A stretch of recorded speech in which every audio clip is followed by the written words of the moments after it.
পারে, তারে কি আর পাশরিতে পারে ভালো, তারে কি আর ভুলিতে পারে, নয়নে লাগে যারে তারে কি আর পাশরিতে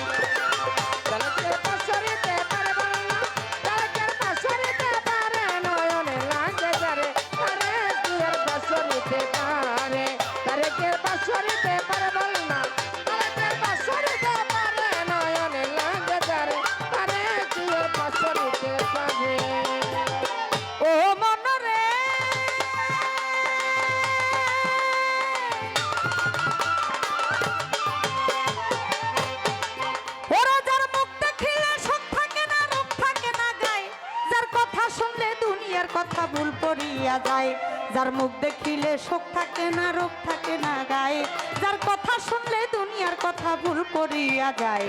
আমার এমন একজন বড় পীর পাইলে সংসারে, আমার এমন একজন খাজা বাবা যদি সংসারে, আমার এমন একজন শাহজালাল যদি সংসারে, আমার এমন একজন শাহ পরাণ যদি সংসারে, আমার এমন একজন শাহ আলী যদি সংসারে, আমার এমন একজন ল্যাংটা বাবা যদি সংসারে, আমার এমন একজন বুচাই পাগলা যদি সংসারে, আমার এমন একজন ফসি পাগলা যদি সংসারে, আমার এমন একজন মনতিন শাহ যদি সংসারে, আমার এমন একজন সিদ্দিক ফকির যদি সংসারে, আমার এমন একজন মহিন চান তাও যদি সংসারে, তোমার জীবন যেমন সেই পাদিও জীবন যৌবন জীবন যেমন সেই পাদিও চরণের উপরে নয়নে লাগে যারে তারে কি আর পাশরিতে পারে, তারে কে পাশরিতে পারে না, তারে কে পাশরিতে পারে, নয়নে লাগে যারে তারে কি আর পাশরিতে পারে।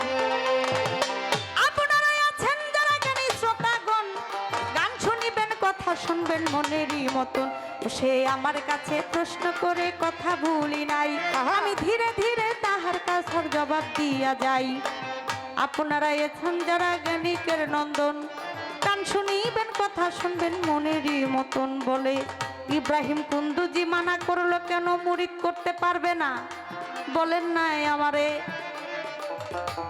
তিনি ছিল মকজুমলি বলি আপনার ধারে, মকজুমলি যারা দুনিয়াতে হয়, ওরে মকজুমলি যারা দুনিয়াতে হয়, মুরিদ কাউকে করে না শুনে নেন বিষয়, আল্লাহর পাগল তারা হয়, তাদের ঘর বাড়ি নাই, সংসার আদি ছেলে মেয়ে স্ত্রী পুত্র নাই, আল্লাহর ধ্যানে ঘুরে তারা বনে জঙ্গলে, আল্লাহকে ভালোবাসে বলি আপনার ধারে, তারা হলো মকজুমলি আপনাদের জানাই, তারা হলো মকজুমলি আপনাদের জানাই, এই জন্যতে মুরিদ করে নাই খাজা বাবাকে, তাই বলে আমি কারো কাছে মুরিদ হই নাই তোমারে দেই কইয়া, আমিও তোমাকে মুরিদ করতে পারবো না রে মিয়া, তুমি ওইখানেতে চলে যাও, হারুন নামক গ্রামে চলে যাও, ওসমান হারুনির ধারে, সেইখানে গিয়া মুরিদ হও বলি তোমার ধারে। এই কথা শুনিয়াই আমার খাজা দিন দেওয়ানা ওসমান হারুনির কাছে হইল রওয়ানা, 23 বছর বয়সে খাজায় মুরিদ হইল, তাই এই কথাটা জীবনীতে প্রমাণ রেখে যায়। মুকজুমে সালেকিন যারা তাদের ঘর বাড়ি সংসার আদি সব কিছুই আছে, তারা একজনের কাছে মুরিদ হয়, আরেকজনকে মুরিদ করে বলি আপনার কাছে। তিনি ইব্রাহিম কুন্দুজি মানা করছে, তার কারণ ছিল তিনি মকজুমলি, এর জন্য তিনি বায়াত করে নাই, এটাই ছিল কারণ।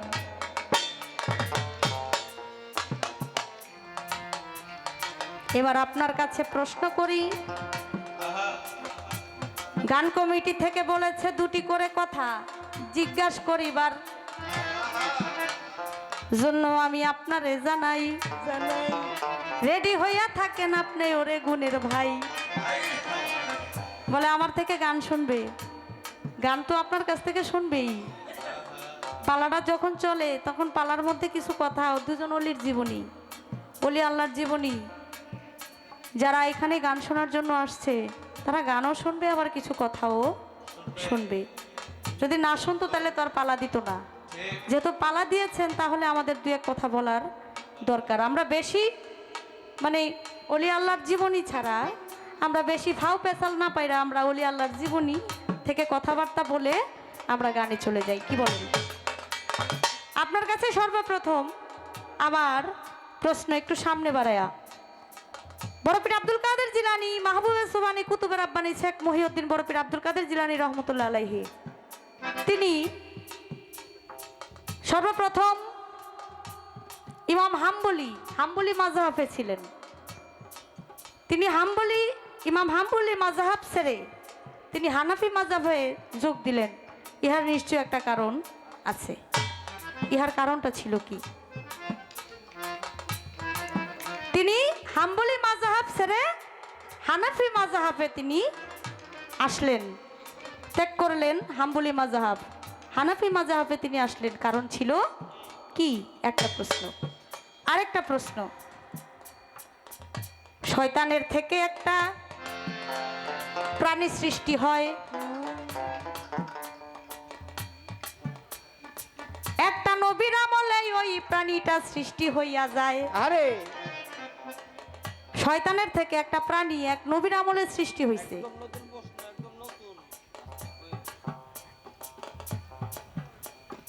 নবীর আমলে ওই নবীর আমলে সৃষ্টি হয়েছে, কিন্তু বেলায়েতের যুগে আইসা বড়পীর আব্দুল কাদের জিলানী রহমতুল্লাহ আলাইহি ওই প্রাণীকে মেরেছিল, আবার জিন্দাও করেছিল। হ্যাঁ আমি জানতে চাই, শয়তানের থেকে ওই প্রাণীটা তৈরি, কিন্তু একটা নবীর আমলে প্রাণীটা সৃষ্টি হয়। আচ্ছা ওই নবীর আমলে সৃষ্টি হওয়ার পর বড়পীর আব্দুল কাদের জিলানী রহমতুল্লাহ আলাইহি ওই প্রাণীটাকে মাইরা আবার ওই প্রাণীটাকে জিন্দা করে। হাই হাই রে, আবার জানার বিষয়ে বিশাল কথাটা। আপনি খালি বলবেন কোন নবীর আমলে কোন প্রাণীটার সৃষ্টি হয়। বড়পীর আব্দুল কাদের জিলানী ওই প্রাণীটাকে মারলো, মাইরা আবার তারে জিন্দা করলো। ইহার কারণ অবশ্যই আছে। হ্যাঁ একদম নতুন। কারণ ছিল কি? এই দুইটা কথা আমি জানতে চাই, আশা করি সুন্দর করে আপনি জবাব দিবেন।